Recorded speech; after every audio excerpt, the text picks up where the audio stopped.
Manny Pacquiao, ang pambansang alamat. Champion siya sa ring, pero sino ang mas matibay, ang kanyang kamao o ang opinyon ng mga kritiko?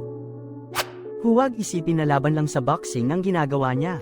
Bilang politiko, maraming laban ang kanyang kinakaharap na puno ng kontrobersya at intriga. Sabi ng mga tagahanga, mas mahaba ang laban sa politika. Nakakatawa talaga, paano nga ba natin tutugunan ang kanyang mga nakakagulat na pahayag?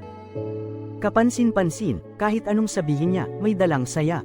Nakakalito ba o may kabuluhan? Ang kanyang mga pahayag ay bumubuo at nakakaaliw. Bilang simbolo ng inspirasyon, hindi lamang siya isang kampyon sa boxing.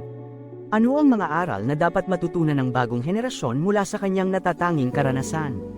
Sa kabila ng kanyang mga tagumpay sa boxing at politika, paano mo siya itinuturing?